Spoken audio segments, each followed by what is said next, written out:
เบิ่งเขาจะหูเลือดแปลงนะไอ้นี่ก็บอกคิดหลายอันนี้แหละไอ้นี่ไอ้มันคิดหลายไม่บางว่างก็ได้เป่ามือผมเป็นเป่าเลยยกเต็ง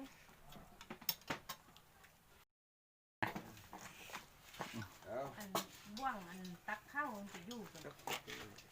มาเด้อรถแปลงเด้อข้าวเจ้าเด้อหอมมะลิ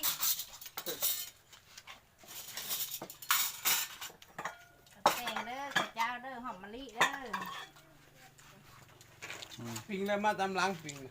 ห้ามเที่ยงต้มกบกินอันเลิกก็กินไปเอาปิ้งอยู่ตะไฟนะถึงเลยโถหายไหมเจ้าว่ะ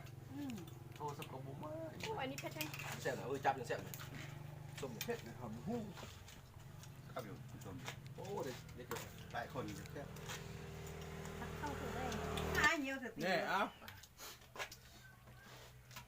ป้ายมิวมากินละ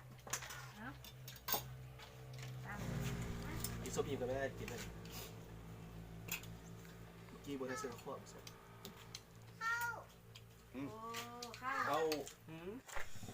มาเด้อมีแต่ผู้กินมันกินอะไรสเต็กเลย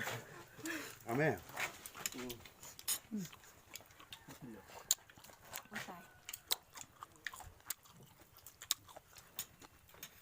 ไม่ได้ไหลก็ได้ข้าวปัดขึ้นข้า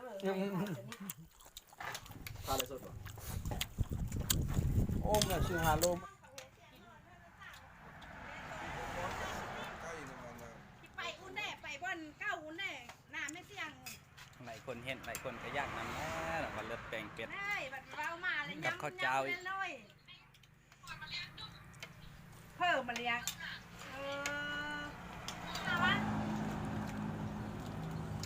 เมื่อนั้นปิงขอบปิงปลาอยู่ข้างในน้ำไอ้เจ้าฮ้อนมาตั้งเตาไฟข้างเงยปิงน้ำตกกับมีรสกินปิงไส้อ่อนกับมีรสกินกินบ่ได้หน่อยเลยกินข้าวปุ้นข้าวแกงอะไรไปเบิ่งหน้าบอกว่าชั่วโมงเราขี่รถจักรมาน่ะยังบ่ได้แต่30ลึกกินเอ็นจักจักซีมันให้มันมาเนาะแซ่บแท้แล้วเพิ่งอีกนั่นแหละมึงกล้องเนี่ยอ้อวิดีโอก็กินบ่ได้แกงกันน่ะแม่นั่นเลยสำหรับทำแอวอยู่แกงเอามาตอนนี้มาเท่าไรยังออกสนุกข้าวแกงเป็ดไปถ่ายแล้วมาตีเป็ดอยู่ต่อไปแอวอีกไปถ่ายแม่เบียร์แม่ลืมกินจะได้พาไปเบื่อหิ้งวะ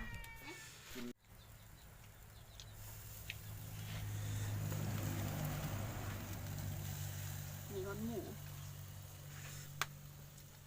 คนดูร้องไปแล้ว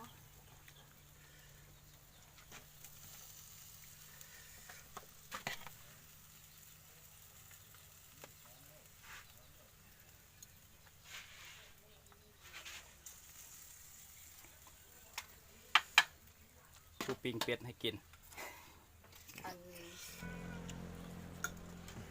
ของแซ่บบ้านนาเนื้อได้ไหมมั้ยแซ่บเด้อนี่เด้อเอากินคำนี้ก็ไปเอาแซ่บรสทิพย์ดูลูกตัวนั้นฮอดมึงย่างจังเบิ่งเอาโอ้จับเลย